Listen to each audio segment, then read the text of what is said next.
I would like to introduce our presenters and moderators tonight. We are joined by Jan Phelps, Sherry Bach, Rich DiPentima, and Dante Scala. And with all of that said, I am going to turn it over to them.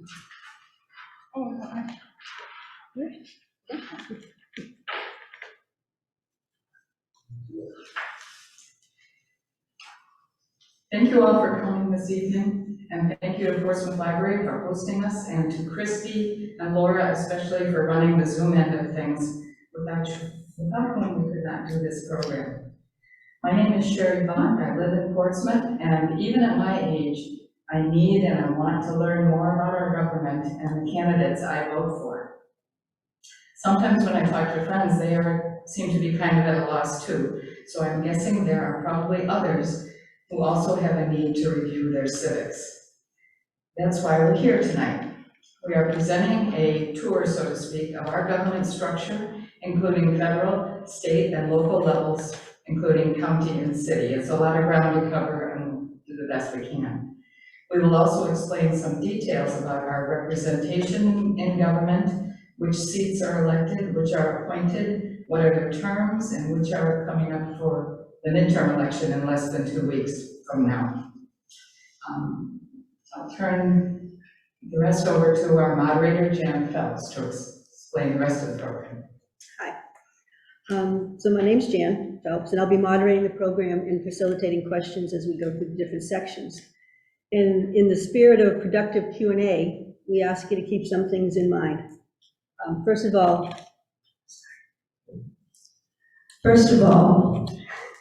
this is nonpartisan, which is hard for some of us, but this is about the information, not what we think about the information or how well we think the information works. So we're not discussing the pros and cons of our structure, just the structure itself. And so we'd ask that you also be succinct in your questions and comments. So our goal here is for people to understand the structure of our government, and hopefully to inspire you to spread the word about the importance of voting, even in a midterm, or here in New Hampshire, especially in a midterm, because every single elected official in New Hampshire has a 2-year term. So every 2 years we're electing a governor, or an executive counselor, or a state rep, or even a state senator. And these elections usually have lower turnouts than presidential elections. So because I like data, I've got some numbers for you. In the 2018 presidential election, midterm election, 580,000 people voted in New Hampshire. In the 2020 presidential election, 814,000 people voted. So 814,000 plus people voted for president, but only 793,000 voted for governor on the same ballot. And only 761,000 voted for executive counselor, one of the most important or powerful officials in our state government. So one of the things we want to get across is that all elections are important. So now I'm pleased to introduce our presenters. On my far right, Rich DiPentima loves talking civics.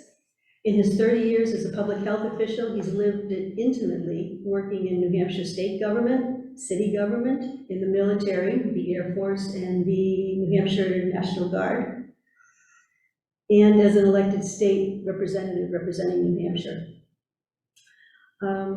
Rich's background is deep and varied, including Chief of Communicable Disease Epidemiology for the state of New Hampshire. He chaired the Mayor's Peace Water Contamination Committee and serves on the Portsmouth Conservation Commission. Dante Scala is a professor of political science at UNH, and he is deeply committed to the political process. He's a nationally recognized expert on the New Hampshire primary, on presidential politics, New Hampshire politics, political campaigns and debates, and the US presidency.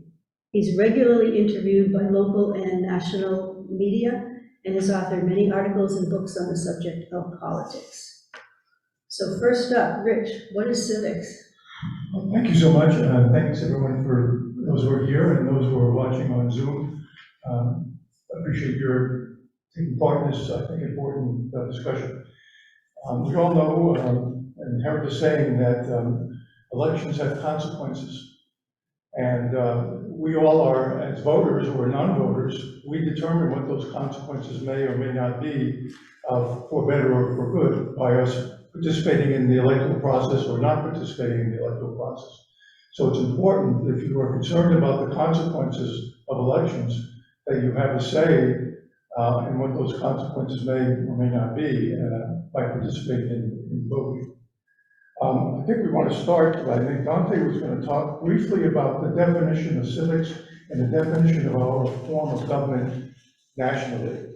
We also hear the word that we are a democracy, but in the pure sense, we may want to alter that definition just a bit.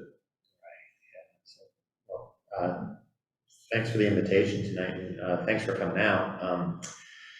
I think, when you talk about civics, you have to start by talking about citizens, and it's a tough time to be a citizen in these United States, and I say that in a nonpartisan way. When I go in front of my classes at UNH, and I've taught American government now for more than 20 years to a variety of 18 to 22-year-olds. On the back end, the ones I've taught first are now close to 40, but I look at them now, and I teach with considerable concern about civics, about the citizenry in general, and and that spills out in all sorts of different places. When I go to my dermatologist, for example, and he asks me what I do, and I say I teach about politics, and there's this pause now. It's like, oh, that must be interesting. And I didn't come up with a good reply to him then, but I thought about a sentence, and I say, yeah, it's interesting. Like if you're a dermatologist and you're examining a patient, and you see something on the patient that's you haven't seen before, but it worries you, and you're not quite sure what it's a symptom of, but it doesn't look good.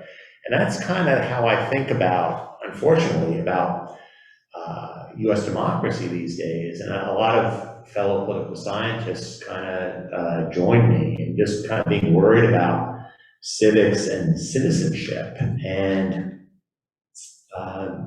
and part of being a citizen in a democracy, just to give one example, is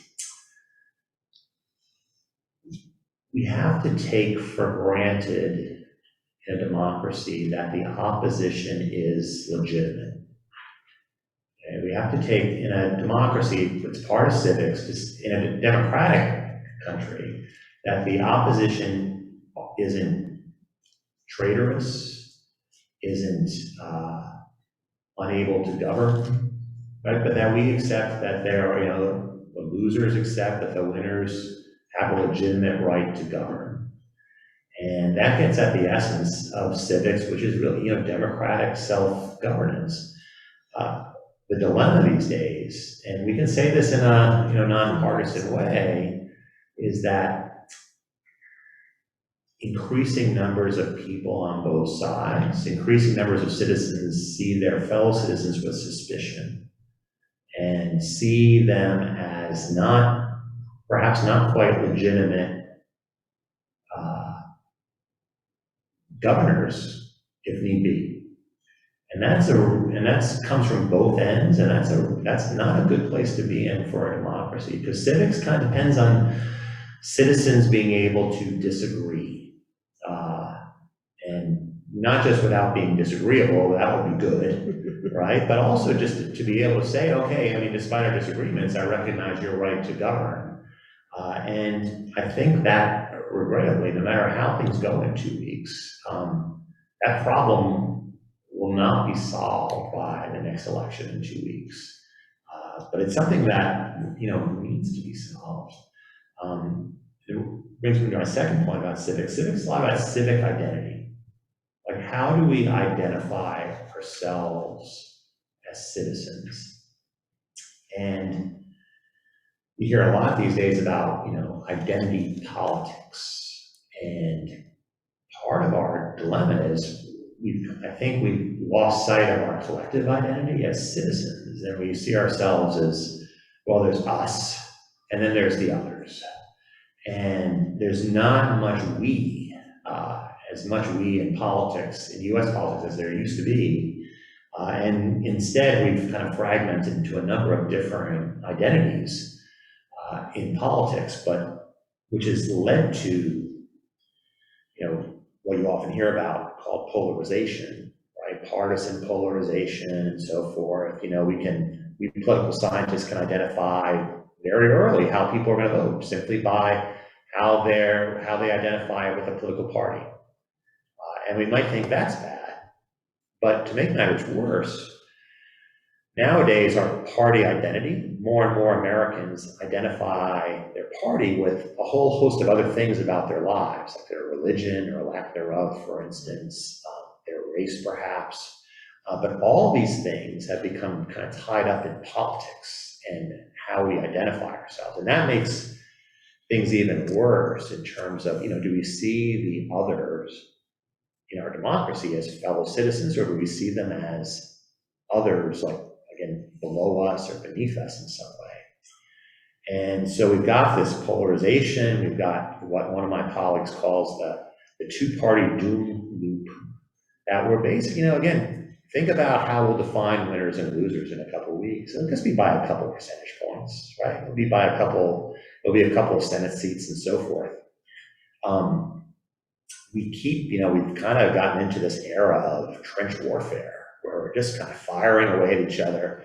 The lines move a few inches from cycle to cycle, but nothing very clear and very for long. And so this is a depressing speech I'm giving, right? So let me say the last thing about civics. Again, citizens, I think what we need to think about more seriously as citizens, and again, this gets back to civics, is that we have the power to define and redefine our democracy as we see fit, right? And so, part of the dilemma we hear these days is that there are elites, and there's the rest of us, and there are experts, myself allegedly, and the rest of us. And, one answer to our problems, right, is, well, let's just let experts decide.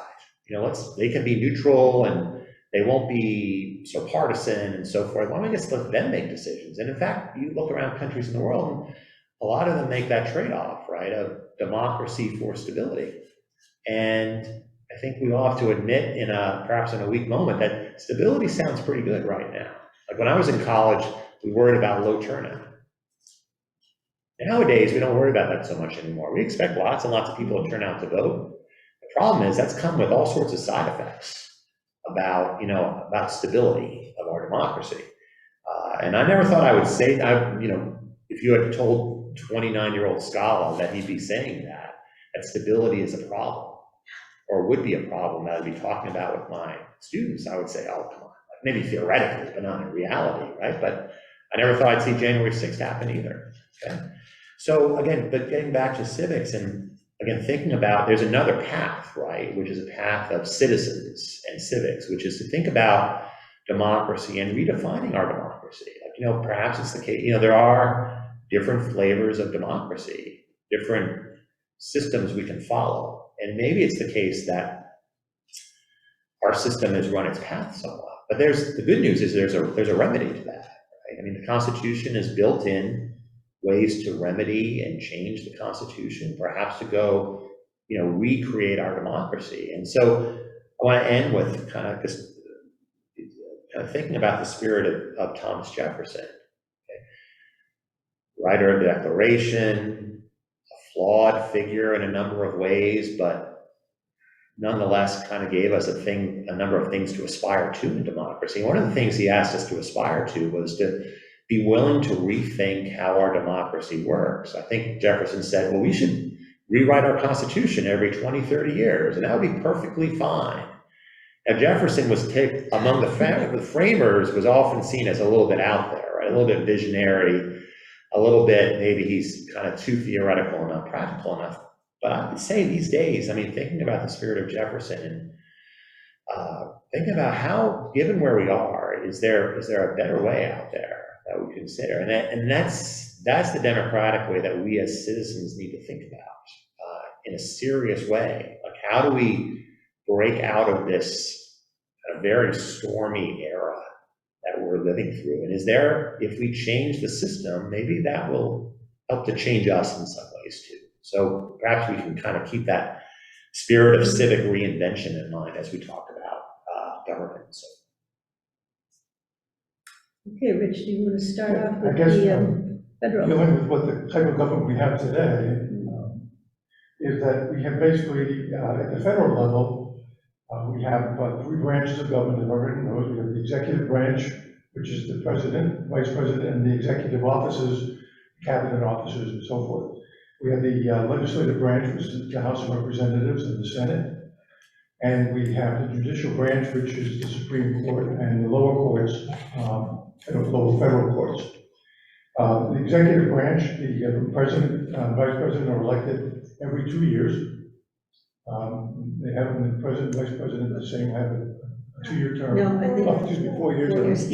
4-year term. I'm stuck in We're in New New Hampshire Hampshire. sometimes. We have a 4-year term, and the president has a limit of 2 terms, is what I was thinking of when I was a little longer. The House of Representatives, they are elected every 2 years. Every one of them is elected every 2 years.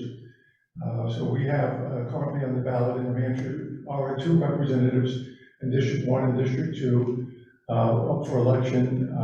This coming election cycle is what we call a midterm election, because it's not a presidential election. So in our District 1, we have Chris Pappas and Ms. Levitt are the 2 candidates. The judicial branch, obviously, those are appointed or nominated by the president and confirmed with advice and consent by the Senate. And they are granted both the Supreme Court and lower courts. They are given lifetime appointments. Other than some unusual, I think almost impossible mechanism of impeachment, the Supreme Court members and other court members are there for the duration of their life, or as long as they wish to remain on the court. Anything else you want to add about the federal level, Dante?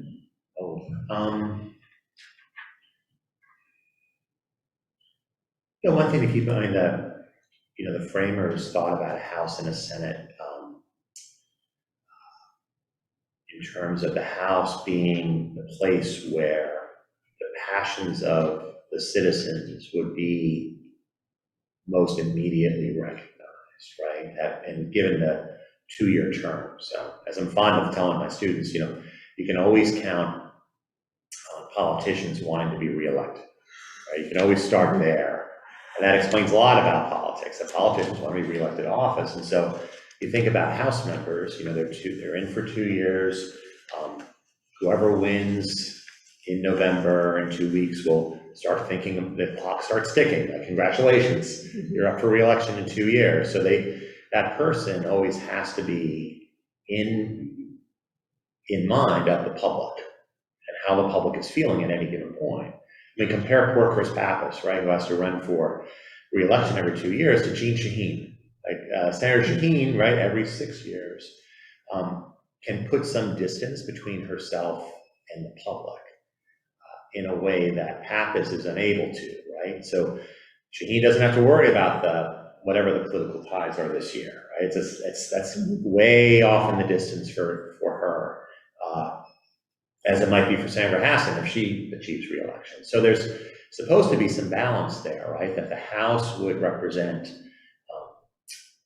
every 2 years the immediate passions of the people, but the Senate was seen as the place where, the House bills would go to sit and cool down a little bit, right? And it was the Senate that was seen, for instance, that the Senate would have to do more with foreign policy. Because why? Because foreign policy is better done by a more stable body of people. Nothing against Chris Pappas, not saying he's unstable, but he's in a body that responds every 2 years. So if you think about an issue like, say, China, it would be the House of Representatives that might pass a bill that's very anti-China, perhaps in a hostile sort of way. And then it would go to the Senate, and the Senate, things would cool down, right? It would be like a cooling saucer. And so something might get passed, it's a little more moderate. So that was kind of the idea of the House and Senate, but interestingly, Madison didn't want, Madison had in mind, James Madison had in mind something that was really much more centered around the House of Representatives. Like that would be really the engine of government. And in a way and the idea that the Senate would be as kind of mal-apportioned as it is was something that, really has kind of come to pass over the years, but was really kind of worrisome in the sense that wasn't quite what they had in mind. And that's another thing I guess to keep in mind about the framework is that Constitution was the result of political compromise. Nowadays, we hold it, we hold the framers and the Constitution up on this pedestal. And in some ways we should, but they were politicians, right? And they reached the Constitution's a result of political compromise. And some days we kind of put the pedestal, and I think that becomes an impediment to, again, doing a rethink. One thing too, I think it's important to know about the Senate on a practical way, they have 6-year terms. 1/3 of the Senate runs every 2 years. So there's this continuity that Dante was talking about in the term cooling off, and there's this collective historical memory and so forth in the Senate that's not so much necessarily in the House. You could have 100% turnover theoretically in the House, whereas in the Senate you could only have 1/3 turnover every 2 years. The leadership may change based on the numbers and who is in control and who has the gavel in terms of being president of the Senate. Not the president of the Senate, that's the vice president, but the majority leader, which in this case is today is Chuck Schumer, and they then direct and have control over what things happen, so to speak, in the Senate. So the Senate is that called the greatest deliberative body in the world, I guess, at one point. I think that might be a bit of an overstatement, but it's certainly, I think, compared to the House, it's much more deliberative and reflective body than the House would be. Any questions at this point? Non-political questions? Because I've got 1,000 political questions. Okay. Of the three, I don't know how much time we have to talk about federal, but just okay. Just in terms of thinking about the most thought out branch or the least thought out branch, really the judiciary, fair to say, is the least thought out branch constitutionally speaking. Like if you go and look through the first 3 articles of the Constitution, Article 1 of the legislature is very clearly laid out, like lots of details about what they can and can't do. The executive a bit less so, but the least of all is the judiciary. And that was left, including the idea of judicial review, right, which I'm sure you're all familiar with, this power, so to speak, to render, or say the court to say that act of Congress is unconstitutional, therefore null and void, isn't even in the Constitution. It's not even mentioned there. And so we just kind of came to the conclusion over time, first, there isn't even a court system in the Constitution, okay? Much less, people argue these days about should there be 9 on the court. Well, in fact, 9 isn't enshrined anywhere. We've had different numbers of justices at different eras. There's no reason we couldn't have 15 if we saw fit to do so, right? But Congress really created the whole judicial system by act of Congress. They could turn around tomorrow and redo the judicial system, including the Supreme Court, if they saw fit. So you hear a lot of talk these days about the legitimacy of the Supreme Court. In part, that's, in the wake of the overturn of Roe, legitimacy is really kind of difficult for the Supreme Court because they rely a lot on their reputation, more so than the other branches. Like the expression goes, the legislature has the power of the purse, right? The power over budgets. That's a real power. The president has the power of the sword, right? Commander-in-chief and so forth. That's a real power. What does the court have? It doesn't have the power of the purse. It doesn't have the power of the sword. It has this reputation for wisdom, fairness, justice, all that sort of thing is kind of wrapped up think about how we look at the court. No one can see what the deliberations of the court look like, right? That's, no cameras. It's all part of this mystique of the court. And that's why, I understand when Supreme Court justices these days say we're worried about legitimacy. They're right to be worried, because that is the least democratic branch, right? But it's also the least powerful branch if the other branches decide to make it so. Okay, so moving on to the state of New Hampshire. Now, the state of New Hampshire, we are an interesting state in many ways in terms of our setup with our government. Live free or die. Basically, to say it all, New Hampshire, almost everybody who's in elected office in New Hampshire, almost everyone, not everyone, have 2-year terms. You don't have the same setup like you have at the federal level with the Senate and the House. In New Hampshire, we have the House of Representatives, which is in the legislative branch of our government. The House of Representatives, 400 members, the largest legislative body in the English-speaking world, and 24 senators. They are elected, all of them elected every 2 years. The executive branch of government, another unique structure is that we have a governor who's also elected every 2 years. There are no term limits. And we also have a creature called the Executive Council, which is, we had a session here in the library a few weeks ago, and Dante was present for that, and we talked about the history of the Executive Council and what it is. It's a 5-member body. There are 5 Executive Council districts in the state. Each one of them is up for election every 2 years. The legislative people get paid $100 a year. The governor, I'm not sure what his salary is. The executive councilors get paid, I think it's like $18,400, something like that a year, and it's a 2-year term. And they vote on every contract greater than $10,000 that the state gets involved in. All appointments that the government nominate for commissioners and so forth, any judicial appointments are all approved by the Executive Council. Any paroles, pardons, or not pardons, but paroles are all approved by the Executive Council. So it's a very powerful body where 3 votes potentially can have a great amount of influence in what happens at the state government. They could basically reject contracts with 3 members voting no on a contract, even though the legislature has approved the funding.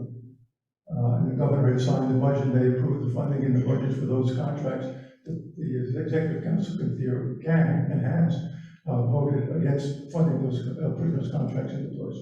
So it's a unique kind of situation here in New Hampshire that I think for better or for worse, we need to look at it occasionally. And it did come up, and Dante mentioned that a few years ago, it did come up as I think in a constitutional amendment to get rid of the Executive Council, and it failed. So we are, and that was a number of years ago, I guess about 100 years ago or more, since the last war. Yeah, Franklin Pierce. Yeah. So we have the Executive Council that looks like it's going to be here for a while. So when we have on the ballot here in New Hampshire, in Portsmouth, we have on the ballot representative and senators on the ballot, as well as District 3. We are in District 3 of the Executive Council. Again, unfortunately, most people are not aware of the power and the influence that the Executive Council has in the state, and and that's why I mentioned the issue of not only learning about what government is and what it does, and how important it is to understand it, because elections have consequences, and these things have consequences. That basically is the state government. We have in New Hampshire, there's a thing called Dillon's Rule, and I know Sherry was going to bring up a question about why we don't have ranked voting in the state of New Hampshire. Ranked choice voting, yeah. Ranked Sherry, choice do you want voting, to?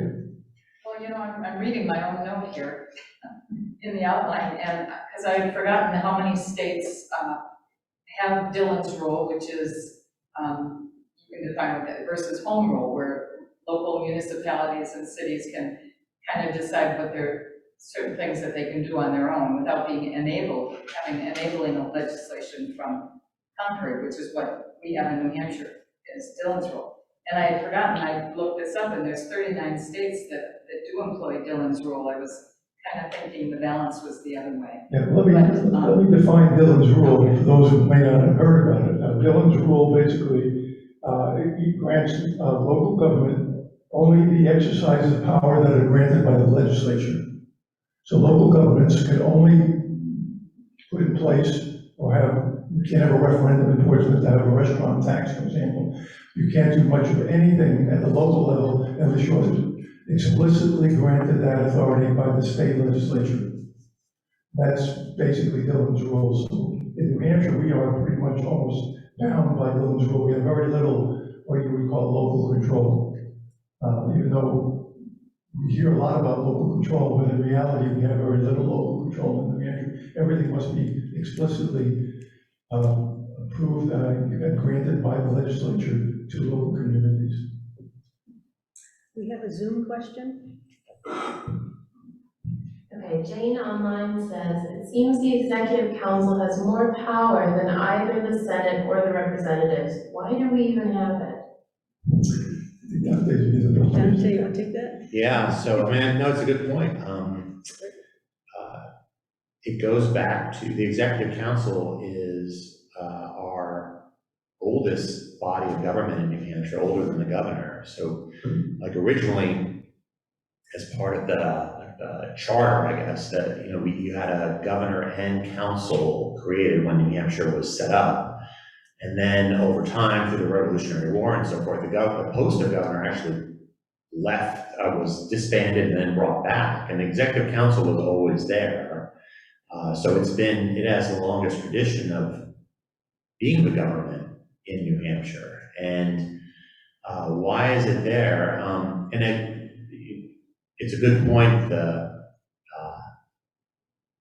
in the question, which is that executive council seems somewhat executive and somewhat legislative in its makeup, because thinking about appointing, approving appointments, I mean, you look at, that sounds a bit like a Senate, right? Like we would expect a Senate to okay judges, but here the executive council does it. So it's this hybrid of it's part legislative, part executive, and takes powers from both. Why has it persisted? I think, one thing to always keep in mind is that the animating principle of the New Hampshire Constitution, one of the animating principles is suspicion of executive power. And so when you suspect power, the 18th century solution was to divide it. So if you're worried, like the framers of the US Constitution were worried about the legislature and having the legislature having too much power. So what do? You divide it, right? You divide into a House and a Senate. In New Hampshire, it was concerned about the executive and governors and so forth. And that was a suspicion that went largely across the board in the 18th century in the United States. But we kind of maintained that over time. And so we wanted to keep our governor weak. And we've done that to the present day. I mean, again, 2 years as opposed to, say, 4 or 6 years. Sununu's going for his 4th term now. Well, at the end of 4 terms, he'll only have served for 8 years, which is like 1 1/3 terms in New York State, let's say, for example, right? So you've got, again, I think one reason why the council's persisted is that where would that power go? Would it go to the governor? That would be, people would be suspicious of that. Does anyone have a question? Who could disband the executive council? Excuse me? Who could disband the executive It council? has to be done by the Constitution. The Constitutional amendment would have to take place. Could happen next year, right? I mean, because there will be on the ballot, I believe, whether there's going to be a call for a constitutional convention. So hypothetically, I mean, I doubt I agree with you, I doubt that's going to happen, but we do every so often, vote on whether to have a constitutional convention or not. And We'll get into that at the end. I have a little spiel on the Constitutional Convention since it is a ballot question. Okay, good. Any other questions before we move on to county government? It is interesting, the point you make about local in New Hampshire is a good one, right? In terms of, we pride ourselves on our localism, and yet local governments really have very little they're not in the US Constitution, there's no mention of local governments, right? I mean, so they don't have a constitutional status, they don't have federal protection, and then we are local, and yet we, again, it's very much at the mercy of the legislature and the state government. I think part of that may be because, I'm thinking that we have such a large legislative body, we have 400 representatives, that they think that, well, you have such a large body that you really don't need that local control, because local control takes place in the House of Representatives with 400 state reps. I haven't been there for 4 years, I'm not quite sure I buy into all that, but in theory, some people will give you that as an argument why we may not have so much local control. That's another trade-off. I mean, just the number of legislators, that's been talked about in the past, right? Like, what if we went to, say, 40 and had more of a professional legislature and paid them more, right? I mean, that's certainly an option. It's not it would, again, it's more hypothetical than it would be. I imagine there'd be heavy headwinds against such a thing. But it is, certainly possible. And especially these days, you think about one thing a student of mine and I have been looking at is where do legislators come from these days? And do legislators go to Concord with civic local experience? Because that's our ideal of them, right? That they are local notables who have been heavily involved in their community, school board, planning board, something like that. And then they take that local knowledge, they are elected to the state legislature and bring that local knowledge to Concord, right? Well, one thing we've been looking at is what if that's not so true anymore, right? Like, what if it's the case, empirically speaking, that more and more legislators actually don't have local experience before they go to Concord? Maybe they're animated by other things, like, for instance, like ideology. Like more and more people perhaps are inspired to run because of what's happening nationally. And so it kind of works from the top down, so to speak. They get animated by what's happening nationally, and they decide to run for state office, as opposed to coming up from the local on up. That's a good question. Yeah. Okay, Rich. County Yep. government, again, New Hampshire is a little bit unique, at least as far as New England is concerned, relative to county government. Most New England states have either done away with county government entirely or have decreased it to a point where it has very little influence. But in New Hampshire, we do have a county government structure. All 10 counties in the state have their elected officials. We have county commissioners, we have a county attorney, we have a county registrar of deeds, county commissioners, as I mentioned, the sheriff, the treasurer, the registrar of probate, which we'll get into because that's one of the ballot questions. So those are the members of what is called the county, and the county runs things like the county nursing home, the county jail, and other functions of county government. And also they have tax structure where they perform and get determined based on the county budget, which is created by the county delegation. The county delegation consists of all the state representatives within the county. So if you're from Rockingham County, all the state reps in Rockingham County, not the senators, just the state reps, constitute the county delegation. They create the county budget, working with the county staff, the county commissioners, and they have staff, the director of the nursing home, the prison, and et cetera, et cetera.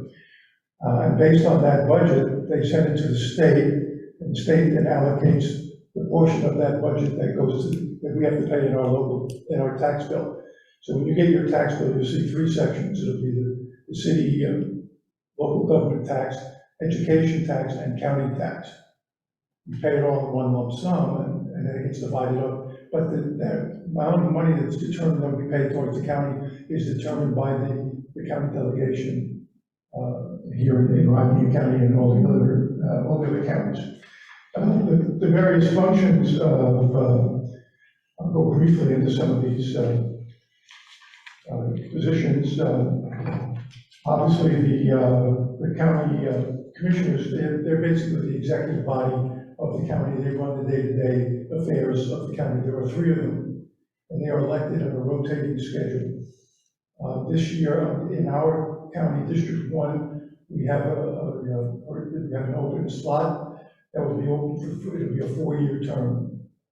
There's also another election in our county, District 2 has a 2-year term, and District 3 has no election at all. So it's a rotating thing, sort of like the Senate at the US level, about one third of running one is a 2-year term, 4-year term, and then another 4-year term. So there's some continuity in the executive department of the county. There's 2 people that have been there for a while before a new person comes in usually. So that helps in that regard. The county attorney, for example, is the legal advisor to the county board of commissioners and other county personnel and legal advocate for the county in court cases to which the county may be a party.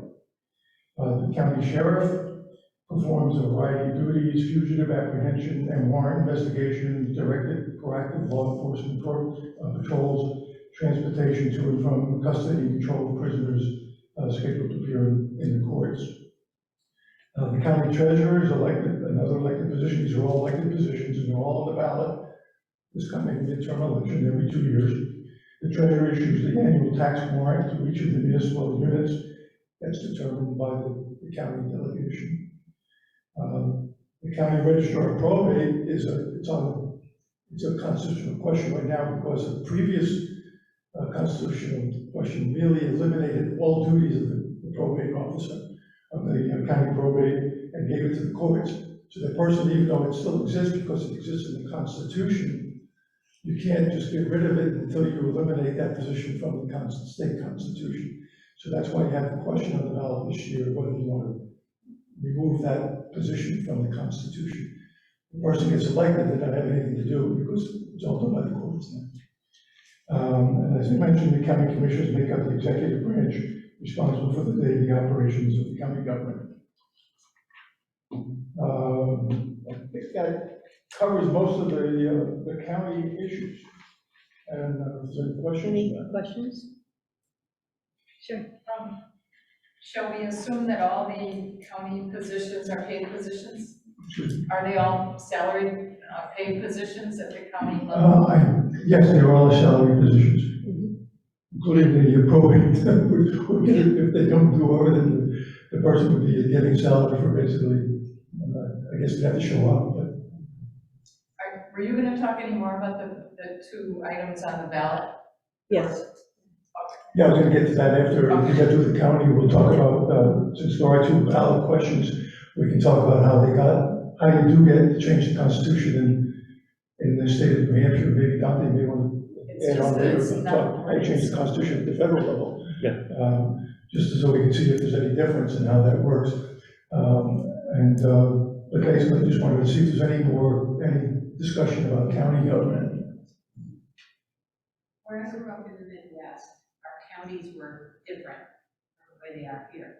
For instance, there was a county road commissioner in Illinois, and plows would plow county roads. I don't think that's the case here. We don't have county roads here, do we? No, we don't have a lot of State what the local. counties have in the Midwest and South. We don't have, like, for example, most of the nation, you have county health departments. Right. We don't have a county health department in existence anywhere in the state of New Hampshire. We have local health departments. And some are one person, and some are no person. It's just in some of the small towns, we just have a appointed health officer, usually not even paid. But like in the city of Portsmouth, we have a health department that has a full-time public health staff. The 2 largest cities in the state, Nashua and Manchester, have 2 fairly large, very comprehensive health departments. It's more like what you would find at the county level and in some of the other states in the country. Dante, did you want to add anything? I saw you. No, I was just thinking, Oh, okay. a couple months. I'm good, thank you. Okay. No other questions on? Okay, let's municipal, and then we can. You want to talk about Yeah, you were just okay, going to do a well, quick it's overview on interesting. municipal, Well, right? if you look at a sample ballot, I had one here someplace. You will notice on the bottom of the ballot, there are 222 constitutional amendment questions. And one of them, as I mentioned, is basically to try to just eliminate the probate person from the county government.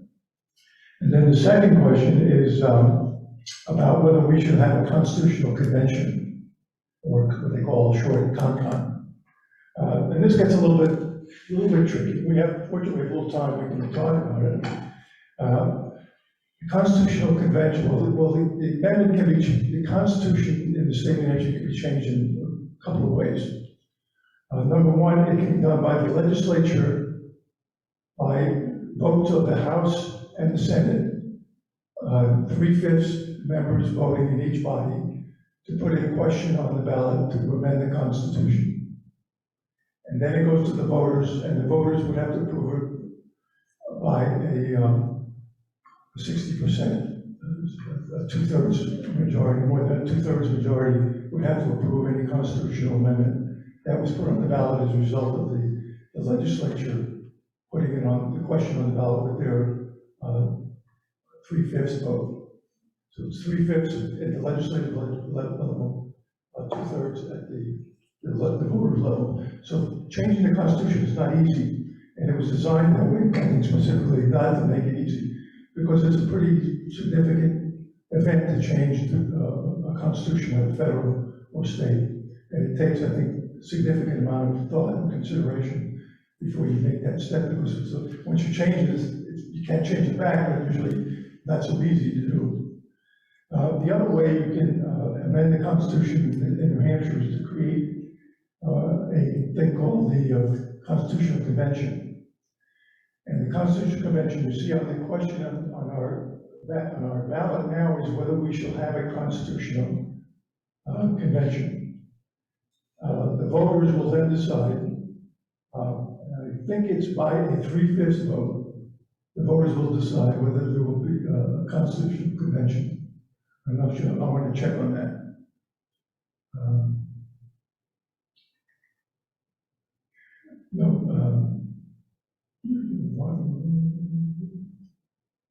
So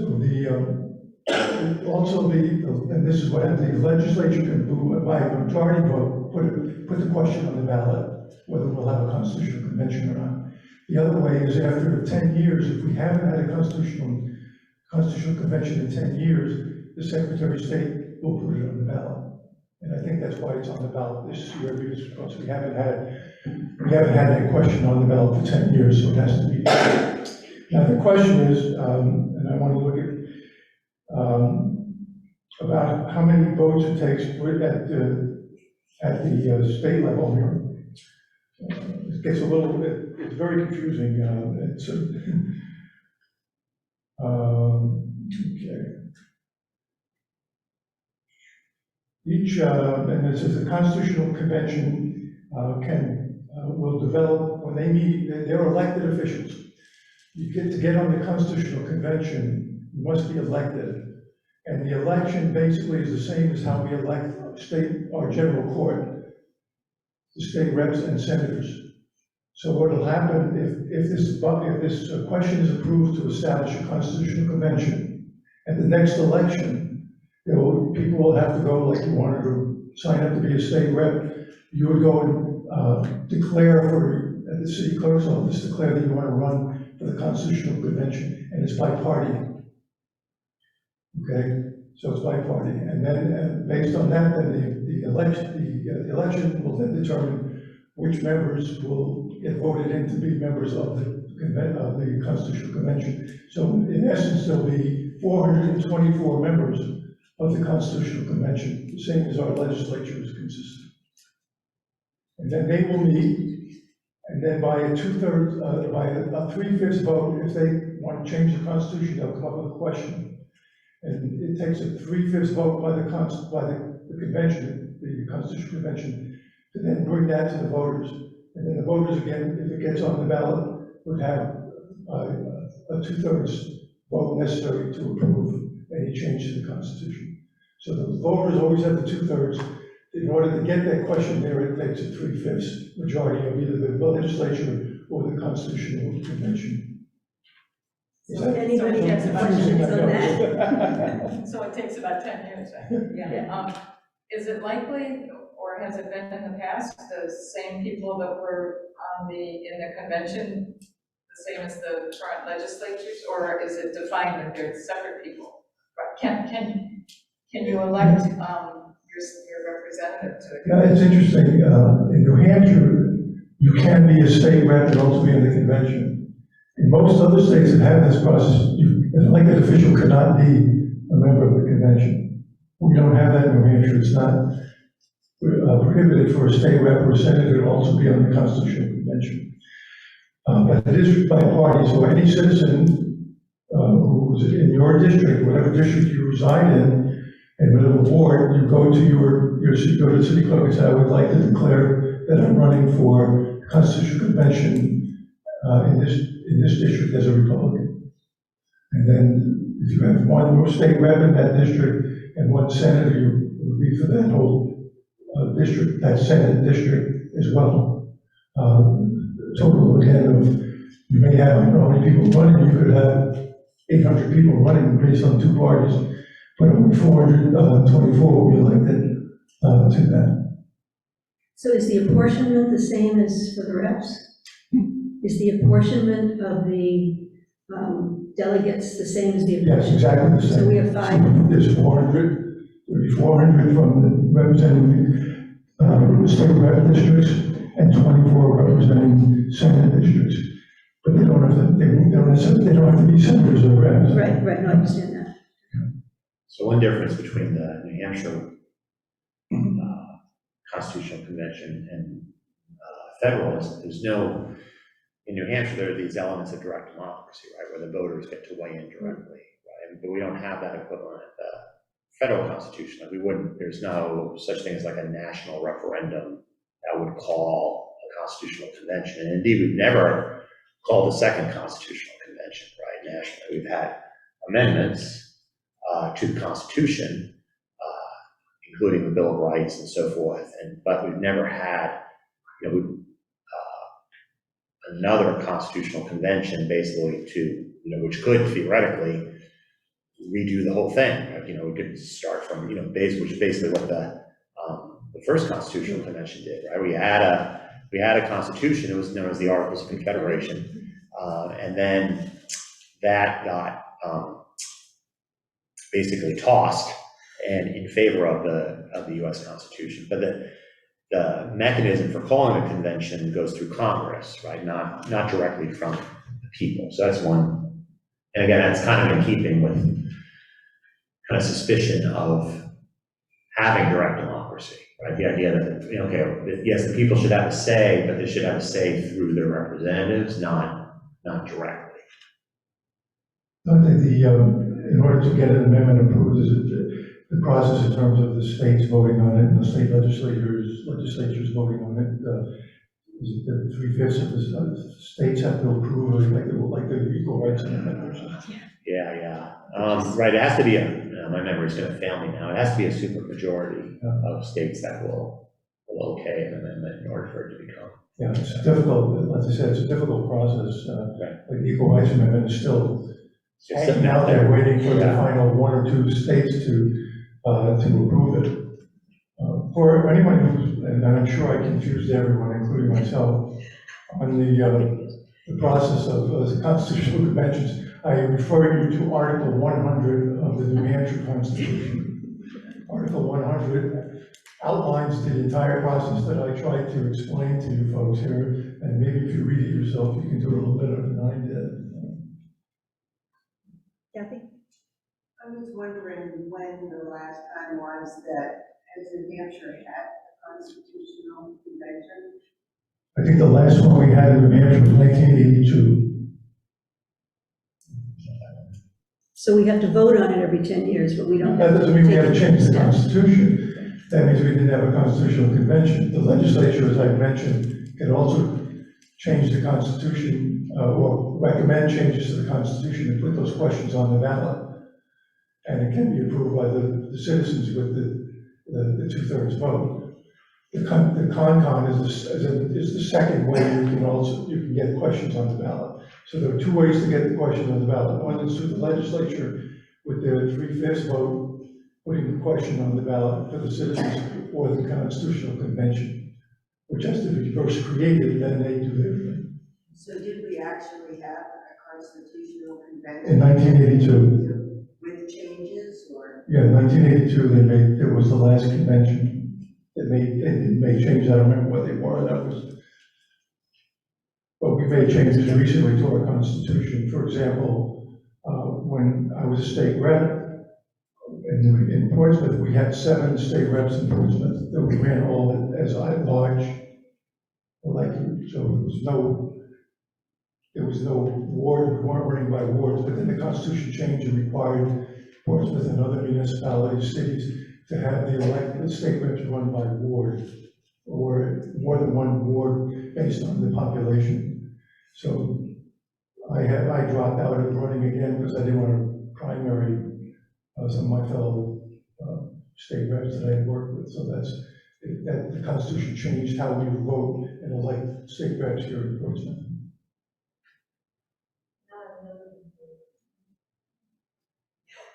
Linda? If something goes through smoothly, I mean, from the start of setting up a convention, it's gonna take at least 6 years, right, to get anything changed via that process. I'm sorry, can you repeat So that? don't they have to put a convention on the ballot, that has to be voted on. And then they have to come up with the things they want changed, and that has to go on the ballot. Exactly. So, Well, and the election And you have to of get elected. representatives. an election of representatives to come So up do they have a lot of with. Well, anything they do, say if the Constitutional Convention is approved on this, then the Con will then meet, and they'll set the rules and set their schedule, and then they'll meet for a year and a half probably, and then they will come up with, or maybe not, they may or may not come up with things they want to put on the ballot for changing the Constitution. And then that would go on, if they do, that would be on the ballot for the 2024 election. Sure. But just to try to accelerate the commencement of the con, is there a special election to elect the No, it's right, it will be at the next general election. ones? And What state in the reps are spirit of running. confusion, the first question on the ballot, which I gave you mine, so that's a constitutional amendment, isn't it? To make it read differently. Yeah, it basically eliminates the position of the probate, the person at the county level. And by the way, unless you've read about it in the paper, that paragraph doesn't indicate anything about probate position. It doesn't even talk about that. It just has this new language in there. They've not said what it's doing, that it's eliminating that position. Yeah, all the work of the You had to probate read is it in given the to paper the to know county, that. given to the courts in a previous constitutional amendment. Is anybody running for that position? Yes. Yes, it's on the ballot, because it's still in the Constitution, So, so you can't eliminate it Supposed to be until you fair. eliminate it from the Constitution. Well, let's all run for that position. hey, I have one more quick question, if the library would turn their heads for a minute. Are there issues that you think that we should vote for, Constitutional Convention? Either to both of you? How are you gonna vote on that second question? Well, let me answer that in a philosophical sort of way, I guess. If we haven't had one in 10 years, like everything else, a lot depends on who makes up the Constitutional Convention and your own political philosophy. It could be good for you, or it could be bad for you, depending on what folks who are elected to that Constitutional Convention come up with, and determine that they would like to put on the ballot to change the Constitution. And then, of course, then it's ultimately up to the citizens with a 2/3 vote to approve or not approve what they come up with. So I think it's always a reasonable thing, at least every 10 years, to look at the Constitution. Things change in 10 years. A lot of things change in 10 years, and if they haven't done it, maybe it's time to look at some of the issues that Dante talked about. What Jefferson said about how we should be constantly looking at the Constitution. It was written back in the 1780s, and here we are in 2020. A lot of things that, just incomprehensible, the changes that have taken place since that period of time. So it makes sense to me, just as a thinking person, I guess, to think that, well, we need to review this stuff every 10 years at least, and see what reasonably needs to be changed to bring it up to the current times, the current situations that we live in. Dante, do you want to take a stab? Yeah, I guess, to follow up on your point, there's midterm elections in New Hampshire over the last 2 decades have tended to be very volatile and very swingy, so to speak. So in other words, one party, it's highly unlikely we're going to wind up with something resembling 50-50 between the two partisan forces. If the last 2 decades hold, one side or the other will turn out to have a clear advantage over the other. Like, we'll win more seats in the legislature and so forth, and it won't be especially close. Like, it'll be probably a lot, and this could well be one of those cycles as well, where we don't see, or we could see, a significant change in one, but the idea that it's going to be 50-50 or balanced in some way, which you might want going into a convention, that seems unlikely. So just I think it's worth keeping in mind before you vote yes or no, right? Yeah, I think the other point too is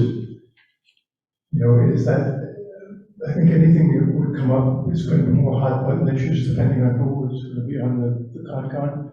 You're going to see hot button issues, abortion kind of issues come up, maybe gun rights issues come up, all those kinds of really tough ones.